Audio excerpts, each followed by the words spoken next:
Psychology Eats. I am your hostess. And today's video is entitled Psychology of Looting and Burning During This Period of Unrest. And so I titled it Looting and Burning because I want you to come in here and listen. And there has been a lot of unrest over the last week during this period of George Floyd and other black men who have been killed while in police custody. And so the aftermath of George Floyd's murder has been in cities all over the United States I think what we see a lot in the media is those protests that turned into looting and burning of property. But I wanted to look at the why, right? Why it erupted into this situation where people are looting and burning, and what is the psychology behind that thinking. And so in psychology we can go through a lot of different theories as to why people, not only here in the United States but all over the world and throughout history, have responded to being a product of maybe the minority group that has felt like they have been mistreated, and they have erupted in violence. And you can see that throughout history and throughout almost every race, right? When people feel, it's like a boiling pot, a pressure cooker. After a while, this issue happened, and then this happened, and then this happened, and then all of a sudden it blows. But when I was thinking about the psychology of the looter, right? Let's look at not the people who march, not the 95% of people who march for injustice, and those people who march peacefully and wanted to get their message out, that they thought and believed that what happened, what has happened with police brutality. So those people, I'm not talking about those people. I'm talking about the ones that you see, that you have seen on the news, who are looting and burning. What is the psychology of the looter and the person that's burning? I think there are two types. One, there's going to be one type of person or people that are just going to take advantage of a situation. So they I don't even know what the situation is about. I don't know why they mad, or I don't know why I'm mad, but I can go in CVS and I can go in these stores and I can take and rob and steal and take advantage of the situation. Then that's what I'm going to do, right? So then you have those people who are just opportunists. That's their psychology. They would take their personality. They would take advantage of any situation, and if that meant rob, steal, and kill, then that's what they're gonna do. That's that mindset, and that could be, and is, any race would do that. But then there's another type of person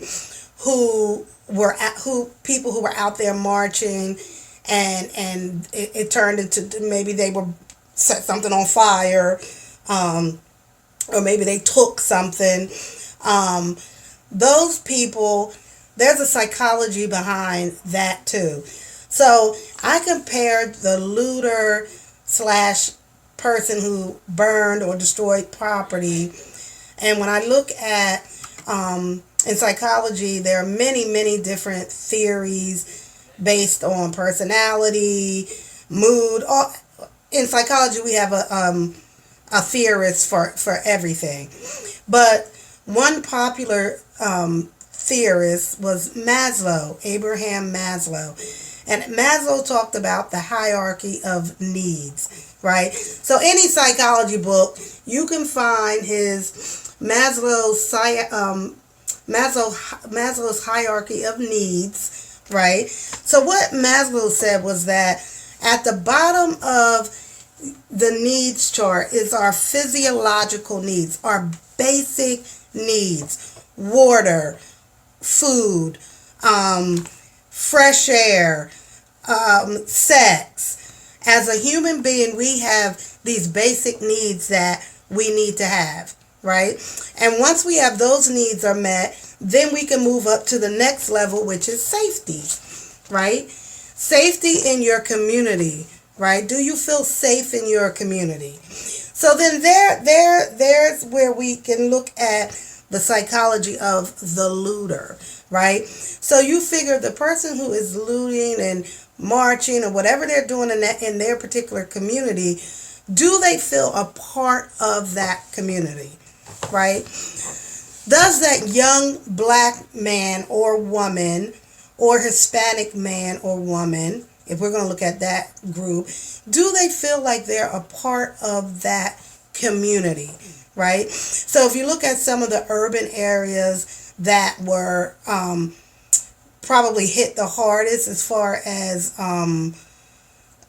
looting. I hate to even say looting, but the looting and because there's the undermining of that, the underbelly of what that really is. But for those people who were in those inner cities and a part of that, one of the reasons why it's easy to burn a CVS or Target or Walmart or a corner store in the neighborhood that I live is because I don't feel connected to that property, right?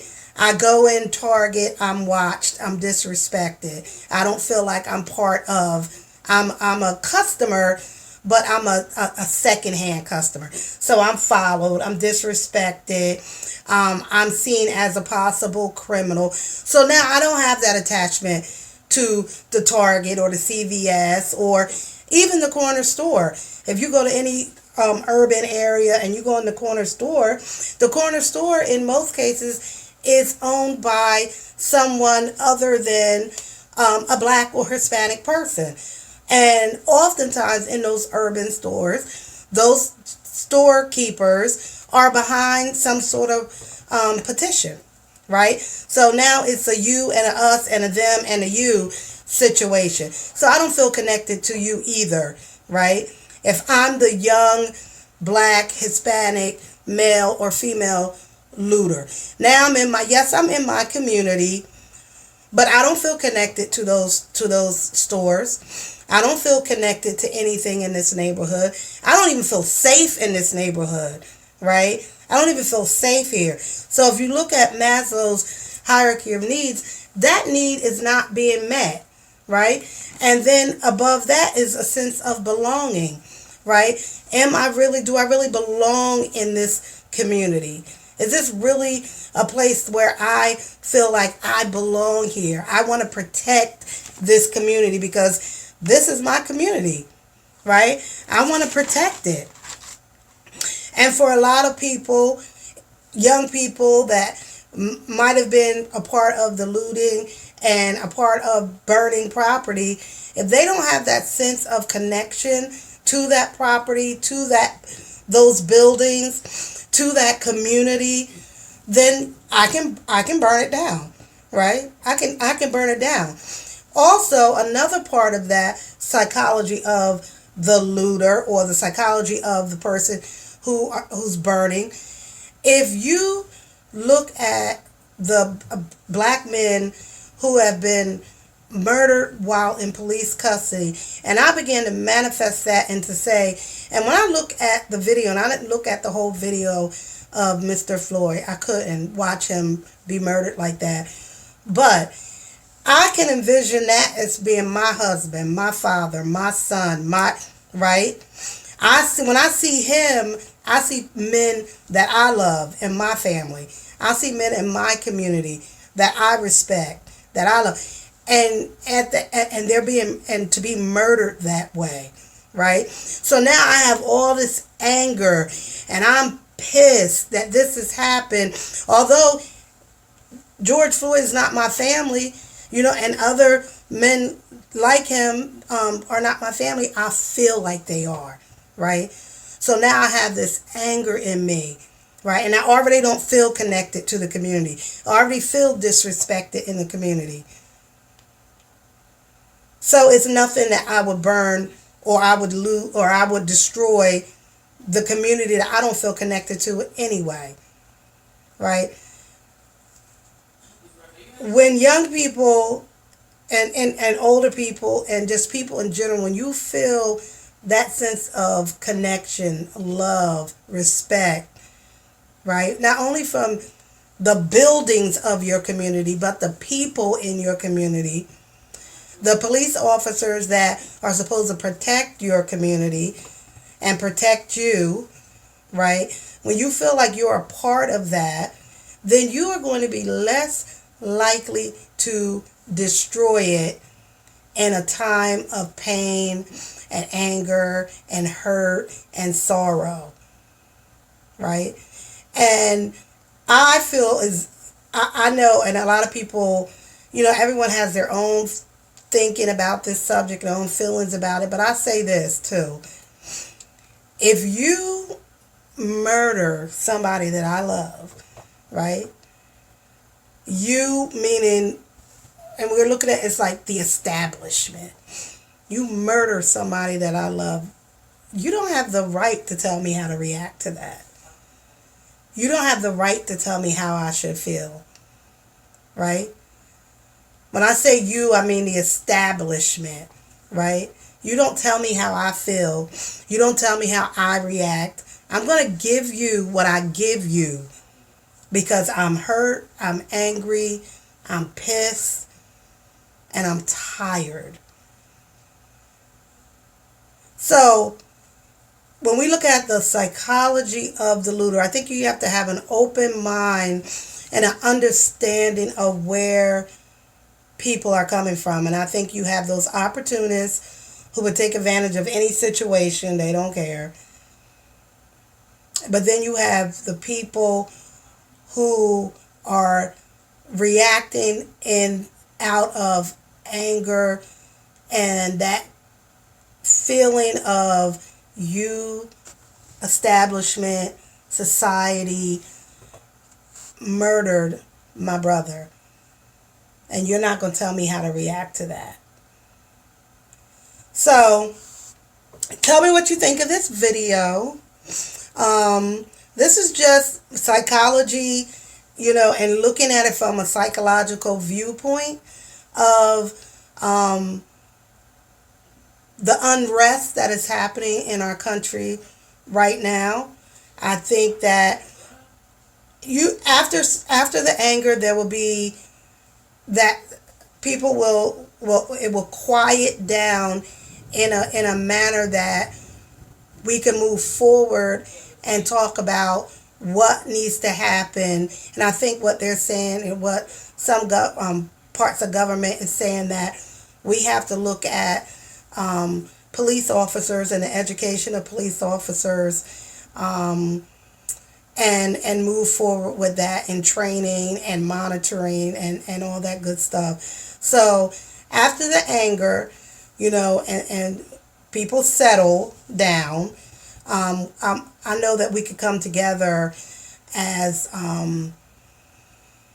calm forces, calm people, and move forward with a real plan, so that we don't have to figure out why people are looting and burning communities where they live and maybe where they don't live, but even reacting in that way.